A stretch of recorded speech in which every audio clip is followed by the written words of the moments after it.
Alors, une vidéo sur les relations amoureuses encore. Pourquoi encore? Déjà parce que j'ai eu plein de questionnements sur les relations amoureuses, donc pour celles qui me suivent, j'ai fait un live sur les relations amoureuses, l'amour et les relations amoureuses, puisqu'on est quand même sur deux choses bien distinctes.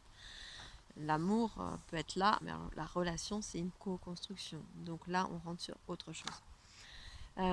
Pourquoi donc là je vous refais un autre live sur le sujet? Tout simplement, donc voilà, là j'ai encore plein de personnes autour de moi qui me demandent des conseils, du soutien, que ce soit des amis ou que ce soit des clients. Et on se retrouve à chaque fois sur la problématique des relations amicales et encore plus de la relation amoureuse. Pour moi, une relation amicale est aussi une relation amoureuse. C'est juste que c'est pas au même niveau d'engagement, on peut dire ça comme ça, sur la durée ou sur le quotidien. Enfin voilà, c'est une autre façon de lire. Pourquoi je me sens complètement légitime de parler de ça? Tout simplement que ça a été, on va dire, mon domaine passionnant. C'est-à-dire jusqu'à pendant 30 ans, j'ai passé mon temps à observer les relations, les modes de contact, de communication entre les choses, les objets, entre les gens. Que ce soit au niveau, que ce soit à l'école, que ce soit au niveau professionnel, que ce soit dans les activités de loisirs ou et toutes les personnes autour de moi, amis, étrangers. Enfin, j'adore par exemple dans un aéroport rester à regarder les relations entre les gens. Et d'autre part, c'est que je l'ai beaucoup expérimenté. J'étais coordinatrice en pleine structure. J'ai œuvré dans des projets culturels, théâtre, musique. Donc j'ai eu à mettre en pratique de façon très intense aussi la relation à l'autre. Et enfin, j'ai eu 2 relations amoureuses. Et là, comme j'ai pu le dire quelques fois, c'est vraiment le domaine où j'ai foiré. Et je vais pouvoir. Et c'est pour ça aussi, enfin j'ai foiré à l'époque, mais donc c'est pour ça aussi qu'aujourd'hui je me sens complètement légitime de pouvoir accompagner là-dessus, puisque j'ai un domaine de prise de conscience, de mise en pratique. Le mot qui me vient, c'est assez incroyable. J'ai eu plusieurs relations amoureuses, mais surtout j'en ai eu 2 qui ont été complètement mais destructrices. Destructrices. Il y en a qui pourraient parler de pervers narcissiques ou de problématiques émotionnelles, etc. Peu importe, parce que pour moi, on est 2 dans une relation. Et si je vis ça, c'est que j'ai ma part à 50% de responsabilité. Mais en tout cas, c'est 2 relations où j'ai perdu des kilos, j'étais devenue des zombies. Et d'ailleurs, quand je les ai quittés, je leur ai dit, c'est pas parce que je vous aime plus, c'est que tout simplement, sinon je vais mourir en fait. Donc je te quitte pour que je puisse survivre. Voilà, j'étais en mode survie, pour vous dire à quel point j'étais. 2 choses. Pourquoi je me suis retrouvée à ce niveau, on va dire, de déni de moi et de ma vie, et donc de mourir, en quelque sorte. Tout simplement parce que déjà, j'exprimais pas avec clarté mes émotions et mes besoins dans la relation, et de façon générale. Et deuxième point, c'est que je ne faisais pas respecter mes besoins. Donc forcément, où il y avait une incohérence, ou en tout cas, si j'ai faim, que je ne vois pas que j'ai faim, que je ne le dis pas, ou que je ne fais pas respecter, c'est-à-dire qu'on va continuer à faire des choses et puis qu'on va pas s'arrêter manger, je vais me retrouver mal. Voilà. Ça cumulé sur 24 heures, 2 jours, 3 jours, 1 an, 2 ans, à un moment, on finit par perdre des kilos et on finit par se sentir mourir. Donc voilà un peu ce que j'ai vécu, et on va dire que le processus standard, je le connaissais très bien, de savoir comment est-ce que je m'exprime, ça je le savais parfaitement. La théorie, ça c'est facile, la théorie. On peut lire des livres, on peut analyser. La théorie, c'est simple. Par contre, après, comment je le mets en pratique? Là, il y a un grand pas. Et là, ça peut être compliqué. Quels que soient nos vécus, etc. Et moi, c'était ma problématique qui était là. Je savais très bien ce que j'avais à faire. J'avais 30 ans d'analyse, de mise en pratique dans plein de domaines. Et là, je peux vous le dire tout simplement, hein. La pratique, c'est d'abord, je connecte à mes émotions. Si je ne connecte pas à mes émotions, déjà, je ne peux pas connecter à mes besoins. Je connecte à mes émotions parce qu'en ayant cette émotion, je vais pouvoir déceler derrière le besoin que j'ai. ou les besoins que j'ai d'ailleurs. Il peut y avoir d'ailleurs plusieurs émotions. Je peux être triste et heureuse en même temps. Je peux être en colère et en gratitude en même temps. Enfin voilà, donc voilà, déceler les émotions qui sont là vécues dans l'instant. Et ensuite, comment derrière il y a ces besoins-là. Une fois que je connecte à ces besoins-là, eh bien, je peux poser mon cadre et mes limites amoureuses. Si j'ai besoin de silence le matin à 7h, je vais pouvoir le dire. Donc moi déjà je me le définis à moi. Si j'ai besoin d'une heure le soir pour me faire mon petit rituel de soir et pour pouvoir bien dormir, voilà, que je connecte à ça. Et ensuite, une fois que je connecte à ça et que je l'exprime à l'autre, il y a parce que c'est ça, il y a d'abord que je connecte à ça et ensuite je l'exprime à l'autre. Donc je pose mon cadre, c'est quand je l'exprime à l'autre. Et le quatrième point, c'est comment je respecte, comment je tiens mon cadre. Mais je parle de moi. Si je sais que j'ai besoin d'une heure pour aller me coucher et qu'en fait je ne le fais pas moi-même pour moi-même, si je sais que le matin j'ai besoin d'un chocolat chaud, mais que je ne m'achète pas de chocolat chaud et donc je ne respecte pas mes propres besoins, comment l'autre en face va savoir, puisque je ne suis pas, je lui montre l'inverse, je ne suis pas congruente avec ma parole et avec mes actes. C'est comme un enfant, si on lui dit on mange pas de sucre le matin au réveil et que moi je me lève et je me mange un morceau de bonbon ou de Mars ou de je ne sais trop quoi au réveil, je suis pas congruente avec mes paroles et donc l'enfant va être perdu. C'est un peu ça. Dans une relation, il y avait dans une de mes formations d'art thérapeute, une personne disait toujours s'exprimer comme si l'enfant avait 6 ans. Ça veut pas dire qu'on le prend comme quelqu'un de pas intelligent, ça veut juste dire que comme ça notre message est clair. On n'est pas dans des phrases littéraires, psychologiques. Non, une question, une demande, quelque chose d'explicite. Si on peut avoir une phrase toute simple, sujet, verbe, complément, elle sera bien plus comprise par la personne que si on fait une phrase alambiquée. Voilà pour ça. Donc pourquoi après j'ai pas pu mettre en pratique ça dans les relations amoureuses? Tout simplement qu'il y avait de multiples peurs et de multiples blocages liés à des croyances diverses. Après, on est tous différents, on a tous des karmas, des héritages transgénérationnels, une éducation différente, donc elles vont être diverses pour chacun. Mais en tout cas, moi, voilà, j'ai vu clairement tous ces blocages qui m'ont empêché de mettre en pratique cette chose-là. Mais c'est moi qui me suis pas autorisé ça, clairement. Et donc on va dire que petit à petit, je me suis enfermée en ne mettant pas ça en pratique. Et ce qui a mené à la destruction de notre relation. C'est pour ça qu'en voyant que je me mettais dans un schéma bloquant, je me suis mis à vraiment à déterrer les problématiques, à voir ce qu'il y avait derrière, pour ensuite reconstruire autre chose. Alors clairement, je n'ai pas pu le faire avec ces relations amoureuses parce que ça aurait nécessité que eux-mêmes le fassent ce travail-là, ce qui était très compliqué pour eux à l'époque.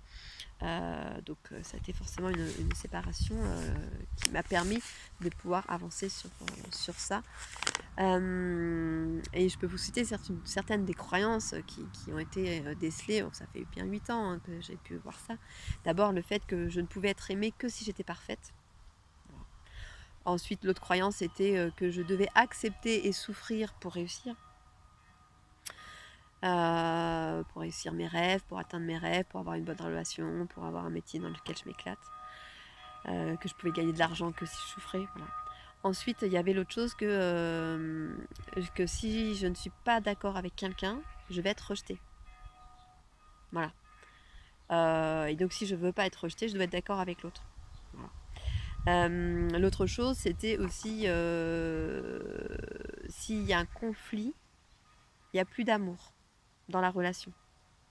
Voilà, j'avais cette croyance que s'il y avait un conflit, un désaccord qui devenait conflictuel, c'est qu'il n'y avait plus d'amour dans la relation.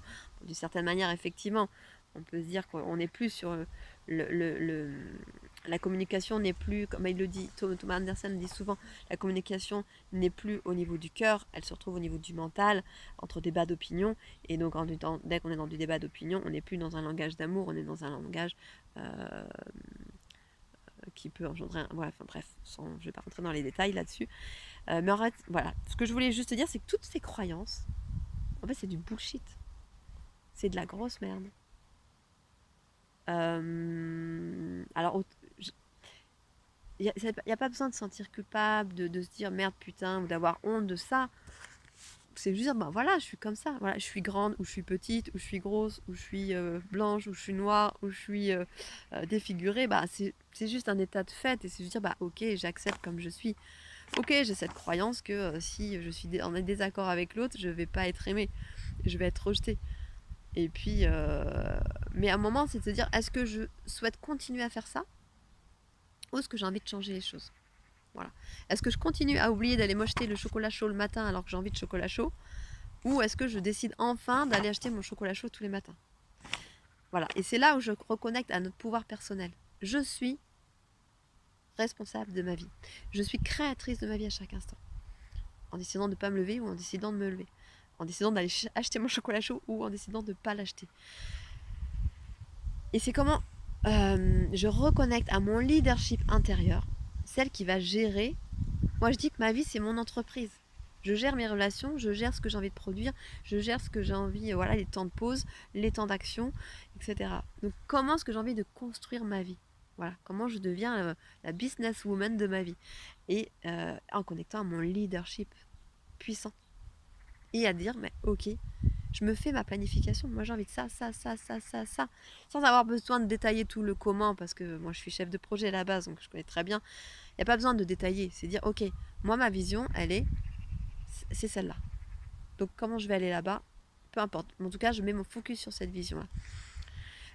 Et donc, ma vision à moi, c'était de pouvoir vivre des relations en congruence avec moi-même, en congruence avec l'autre, de pouvoir se dire les choses, de pouvoir accepter que l'autre il en est en désaccord, que l'autre il n'a pas les mêmes besoins que moi, et ça n'enlève rien au fait qu'on soit dans l'amour, et ça n'enlève rien au fait aussi qu'on soit dans une co-construction ensemble.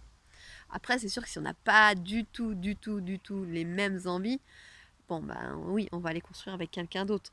Mais voilà, moi je peux très bien avoir envie de dormir ce matin et l'autre peut avoir envie de se réveiller très tôt et de revenir après faire un câlin au lit. Et c'est ok en fait. Mais juste voilà, de prendre ce temps-là, de faire un scanner chaque moment de ses besoins, parce que les besoins, ils peuvent évoluer. Voilà, moi clairement, je mangeais pas la même chose il y a 10 ans qu'aujourd'hui. Je n'avais pas le même rythme il y a 10 ans qu'aujourd'hui. Et ça va sûrement évoluer, quoi. Donc voilà. Moi, ce que je veux dire, c'est que je suis la seule à avoir le pouvoir de changer.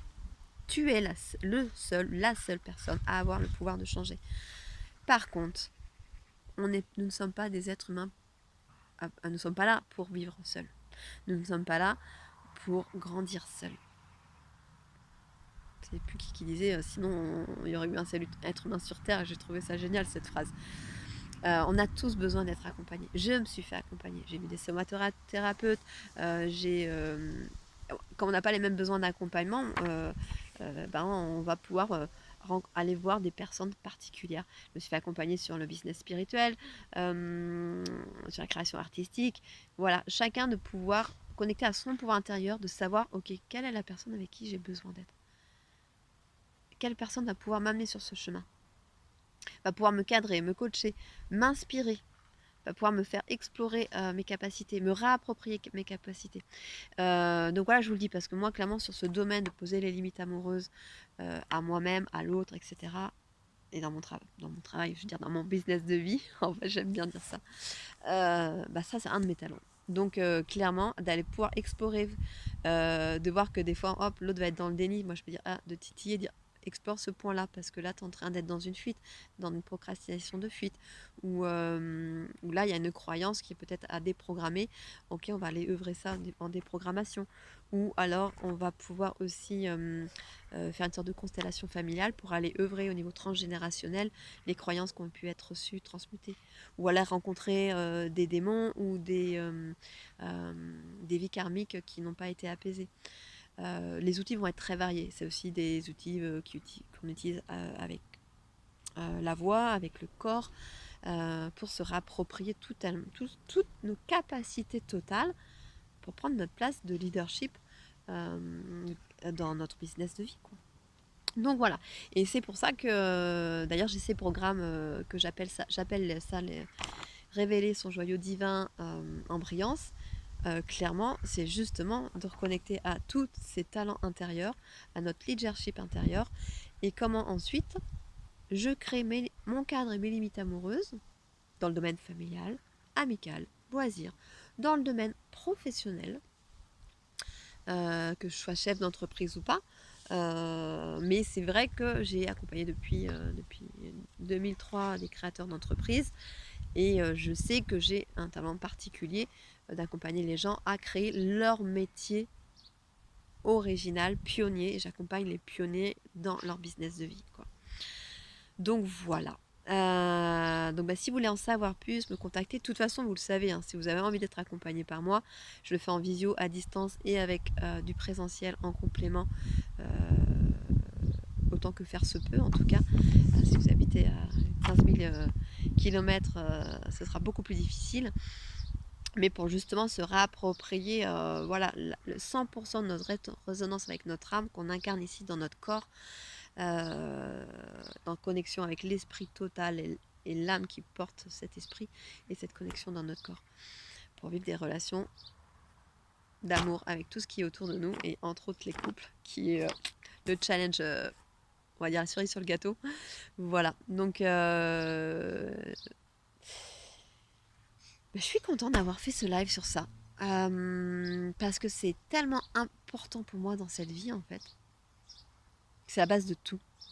C'est la base de tout, parce que sinon je ne peux pas mettre en pratique mes projets culturels, mes projets de vie, mes projets familiaux, mes projets de professionnels, qu'ils soient salariés ou entreprises. Donc si c'est un truc où tu te sens pas encore à l'aise aujourd'hui, profites-en, viens vers moi, et on verra quelle accompagne vrai, j'appelle ça des accompagnes vraies, on peut créer pour toi, puisque c'est au cas par cas. C'est que des accompagnements personnalisés, des accompagneux vrais, donc personnalisés à ce que tu as besoin ici et maintenant. Voilà, je te souhaite une très belle journée, et hâte de vous rencontrer ici dans les commentaires, n'hésitez pas, dans les commentaires ou en message privé.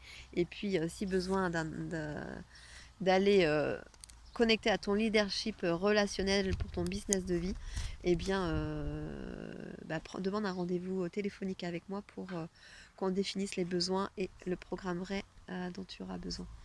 À plus.